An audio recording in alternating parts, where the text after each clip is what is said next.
시청자 여러분 안녕하십니까? 복지TV 뉴스입니다. 중증장애인 의사소통을 돕는 기존 애플리케이션의 문제점을 보완한 차세대 보완대체 의사소통 보조기기가 개발됐습니다. 김한경 기자입니다. 중증장애인의 소통을 원활하게 해줄 차세대 보완대체 의사소통 보조기기가 공개됐습니다. 경기도 재활공학서비스 연구지원센터가 제작한 차세대 의사소통기기는 애플리케이션, 입력과 이동 접근 장치 등으로 개발됐습니다. 특히 손으로 직접 터치하는데 어려움이 있던 중증장애인을 고려하고 기기 접근성 양상에 초점을 맞춰 제작됐습니다. 더불어 기존의 손으로만 터치하는 입력 방식에서 마우스와 조이스틱, 키보드 등 특수 입력 장치도 사용할 수 있도록 개발됐습니다. 기존에 나와져 있는 의사소통 어플리케이션은 주로 이제 손으로 직접 터치를 하는 방식으로 이제 입력하는 거가 주로 사용하는 방법이었는데, 그래서 이제 중증의 장애인이신 분들이 사용하기에는 조금 제한점이 있었습니다. 그래서 그런 것을 이제 보완하기 위해서 직접 터치뿐만 아니라 보시는 것처럼 이렇게 외부 입력 장치, 조이스틱 마우스, 일반 마우스들을 사용을 해서 간접적으로 입력을 할 수 있는 방법들을 같이 개발을 해서 의사소통을 조금 더 도움을 줄 수 있었다는 것이 가장 큰 특징이라고 볼 수 있습니다. 또한 애플리케이션은 문자뿐만 아니라 그림으로도 소통이 되도록 개발돼 다양한 표현이 가능할 것으로 보입니다. 이외에도 중증장애인의 접근성을 높일 기기도 함께 개발됐습니다. 이번 개발로 중증장애인을 가로막았던 의사소통의 벽이 차츰 허물어질 전망입니다. 한편 경기도 재활공학서비스 연구지원센터는 앞으로 지원 사업을 통해 기구를 필요로 하는 장애인에게 적극 지원할 예정입니다. 복지TV 뉴스 김한겸입니다. 제11회 전국 장애경제인 대회가 열렸는데요. 이 전국의 장애인 기업 관계자들이 한자리에 모인 가운데 모범 장애 경제인에 대한 시상식이 열렸습니다. 황현희 기자입니다. 뜨거운 열정, 새로운 도약이라는 표어를 내건 전국 장애 경제인 대회가 아름다운 선율로 시작을 알렸습니다. 올해로 11번째를 맞는 이번 대회는 장애 경제인의 지위 제고와 경제활동 분위기를 확산하기 위해 마련됐습니다. 올해로 11회째로 맞는 한국장애인 경제인 대회가 장애인 경제인에 대한 사회적 인식 개선과 지위 향상에 많은 도움이 된다고 믿고 있습니다. 장애인 기업 관계자 350여 명이 참석한 이날 대회에서는 경제 발전에 기여한 모범 장애 경제인과 장애인 창업 아이템 경진대회 수상자에 대한 시상식이 진행됐습니다. 또한 행사를 주관한 중소기업청은 격려사를 통해 장애 경제인에 대한 당부를 전했습니다. 뜨거운 열정, 새로운 도약이라는 이번 행사 슬로건처럼 여러분 모두가 꿈과 희망을 실현하여 새로운 도약으로 국가 경제의 주역으로 거듭나기를 당부드리겠습니다. 정부에서도 여러분의 노력이 결실을 맺을 수 있도록 더욱 노력을 하겠다는 말씀을 드리겠습니다. 한편 이날 행사에서는 장애인 기업 생산 제품을 시연하고 홍보할 수 있는 공간이 마련됐습니다. 복지TV 뉴스 황현입니다. 사회 곳곳에서 최순실 파문과 관련해 시국 선언이 끊이지 않고 있는 가운데 이 장애계 단체도 최순실 파문과 관련한 시국 선언에 동참했습니다. 김한경 기자입니다. 최근 노동계, 대학가 등이 최순실 씨와 박근혜 대통령의 국정농단을 규탄하며 시국선언을 발표한 가운데 장애계가 동참했습니다. 더불어민주당에서 발표한 자료에 따르면 지금까지 밝혀진 최순실 국정농단 예산은 20여 개 사업에 걸쳐 총 5,200억 원에 달하는 것으로 나타났습니다. 이에 한국장애인단체 총연맹은 지난 8일 박근혜 대통령의 하야를 요구하는 시국선언을 발표했습니다. 장애인의 생존권을 위협하는 현 정권의 권력 남용과 농간의 작태를 더 이상 묵고할 수 없기에 500만 장애인들은 대통령의 즉각 하야를 명령하는 바이다. 또한 이날 장애계는 그동안 투명성 없었던 장애인 복지 예산 편성에 현 정부의 복지 정책을 강하게 비판했습니다. 거주시설 수용인은 늘리고 탈설과 지역사회 자립생활은 핍박해온 현 정권의 복지 철학을 우리는 단호히 거부합니다. 한편 이날 장애계는 국정농단과 각종 비리를 성역 없이 수사하고 관련자들을 엄중 처벌할 것을 당부했습니다. 복지TV 뉴스 김한겸입니다. 경기도가 노인과 장애인이 도로에서 겪는 어려움을 해결하고자 노인 보호구역과 장애인 보호구역에 대한 개선에 나섭니다. 정두리 기자입니다. 차들이 달리는 8차선 도로역 가파른 내리막길. 폭이 좁아 손잡이를 놓치면 자칫 도로로 미끄러질 수 있고 휠체어를 탄 장애인들에게 그 위험은 배가 됩니다. 인도가 수평이 잡아지질 않아가지고 저희 휠체어 타고 가기는 정말 어렵습니다. 차도 쪽으로 자꾸 넘어질라 그래가지고 정말 힘듭니다. 그래서 여기를 간다는 것은 목숨을 건 도로가 아닌가. 노약자들은 불편한 다리로 걸음을 재촉해보지만 금세 신호가 바뀌어 버립니다. 마음은 급하고 신호가 빨리 바뀔까 봐 걱정이 돼서 좀 더 힘을 내서 걷다 보면 식은 땀이 나요, 등에서. 그래서 더 힘들고. 인도와 횡단보도 등 곳곳에서 노인과 장애인들이 느끼고 있는 어려움들.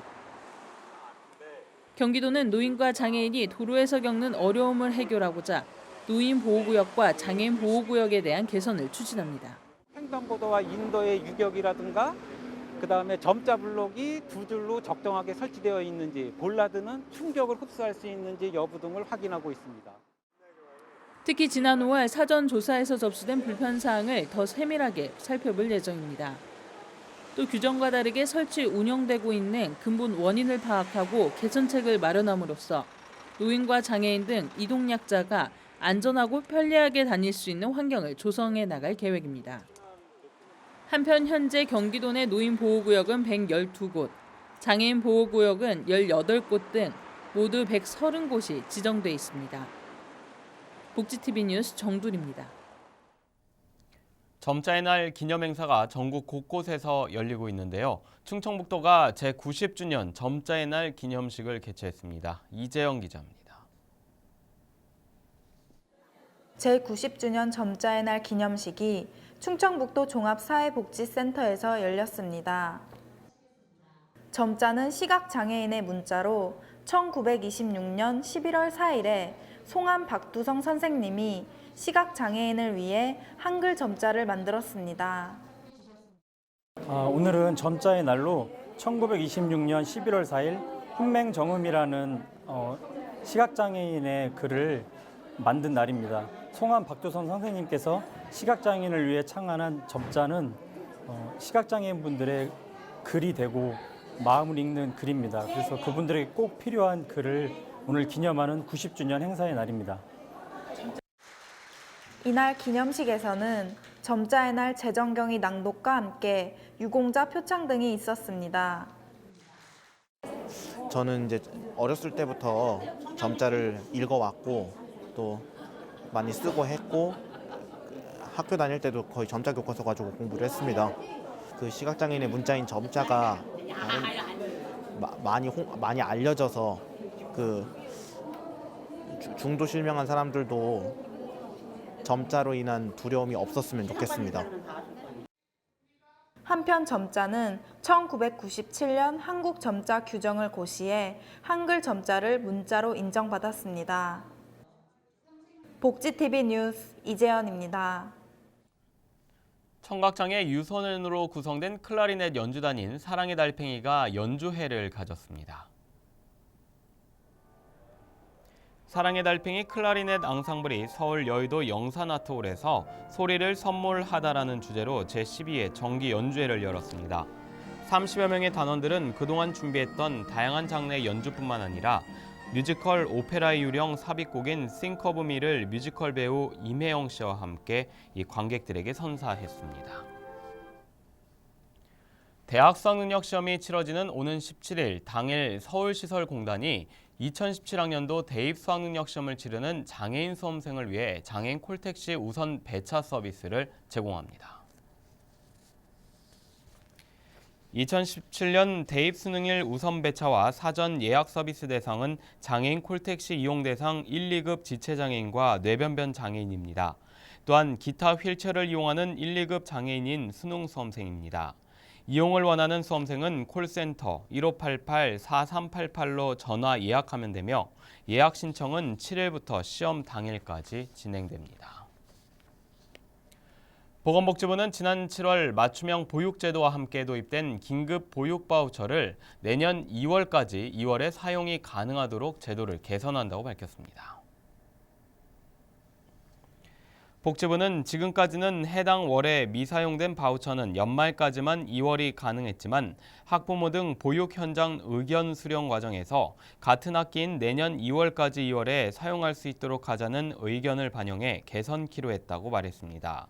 또한 복지부는 다음 달부터는 어린이집이 바우처 사용 내역을 입력해야 하는 기간을 바우처 이용 후 3일 이내에서 7일 이내로 확대해 어린이집 행정 부담을 덜어주기로 했습니다. 포항 지역의 복지관과 학교 급식을 납품하는 주식회사 성광 FNS가 포항축산농협과 업무 협약을 체결했습니다. 김영솔 기자입니다. 최근 학교 급식용 고기의 등급과 부위를 속여 납품한 업체들이 적발됐었는데요.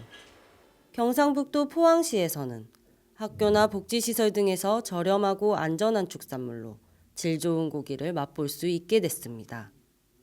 바로 포항축산농협과 성강 FNS의 업무 협약이 체결됐기 때문입니다.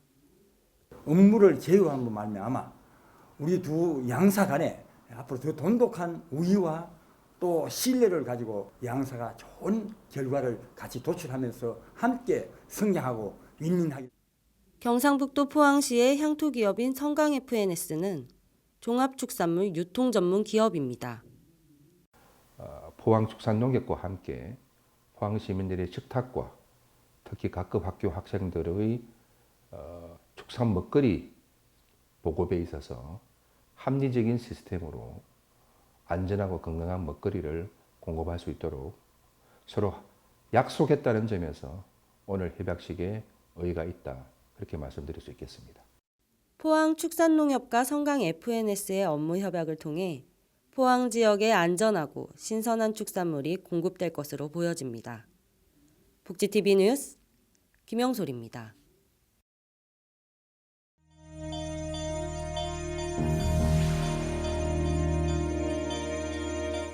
이어서 간추린 뉴스를 전해드립니다. 여성가족부는 맞벌이 가정 등 양육 공백이 발생한 만 12세 이하 어린이의 가정에 아이 돌보미가 찾아가서 아동을 돌봐주는 제도인 아이 돌봄 서비스의 국민 이용 편의성을 높이기 위해 아이 돌봄 서비스 모바일 웹을 개시했다고 밝혔습니다. 또한 여성부는 모바일 웹의 기존 아이 돌봄 홈페이지에서 아이 돌봄 서비스를 신청할 수 있다고 말했습니다. 스페셜 올림픽 코리아와 가천대학교 길병원이 상호 협력을 위한 업무 협약을 체결했습니다. 이번 업무 협약에 따라 가천대는 앞으로 발달장애인 외래진료 시 전담 창구 운영과 비급여 진료비 10% 감면 등을 하게 되고, 또한 인천 지역 내 스페셜 올림픽 관련 행사 시 의료 지원 등을 하게 됩니다. 경상북도는 구미소방서에서 소방공무원과 의용소방대원 등 200여 명이 참석한 가운데 제54주년 소방의 날 기념을 가졌습니다. 김관영 도지사는 기념식에서 앞으로 소방관들의 처우 개선과 장비, 인력 확충에 더욱 노력할 것이라고 밝혔습니다.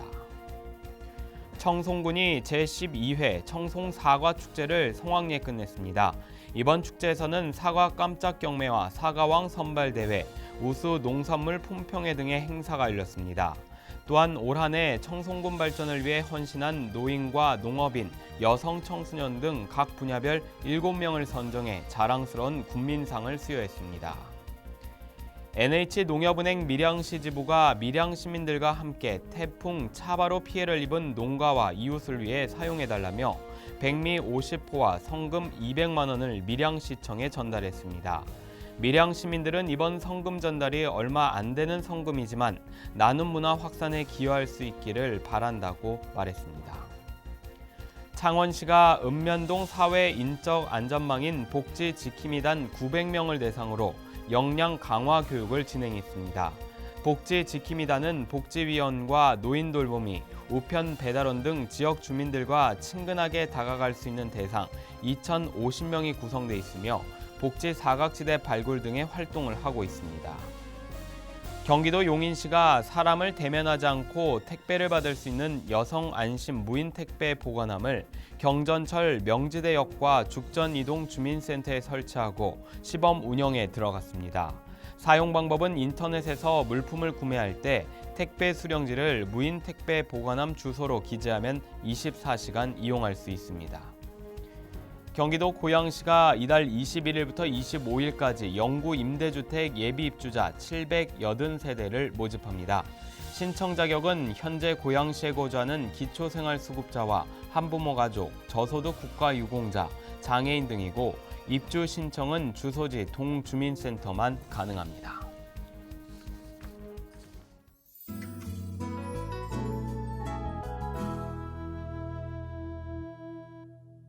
세상이 지금 같다면 어느 날 자신에게 망막을 기증하겠다는 연락을 받은 동우. 한 사람에게 전화가 왔지. 몸을 움직이기조차 힘든 그저 앞만 볼 수 있는 그와 만나게 된 동우는 둘만의 특별한 여행을 계획하게 된다. 근육병 환자였습니다. 한 가정의 가장이자 사랑스러운 딸의 아빠인 두 사람은 함께 떠난 제주에서 마음을 터놓고 서로에게 조금씩 다가가게 되는데 세상에서 가장 따뜻한 두 남자의 여행을 담은 다큐멘터리 영화 시소. 친구가 되고 비슷한 삶의 무게를 지닌 주인공 동우와 재신이 여행이라는 시간을 통해 서로 위로하며 친구가 되는 과정을 그리고 있는데요.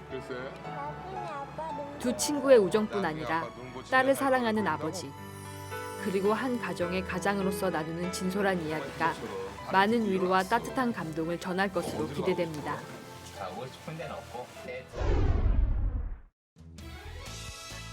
댄스 그룹 풀의 메인 보컬 가수 이재훈이 그만의 진심을 담은 노래로 팬들을 찾아옵니다.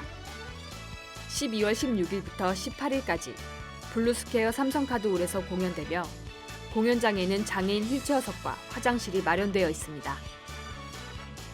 전 세계 연인들이 사랑한 닐 세다카의 히트팝을 마음껏 즐길 수 있는 기회.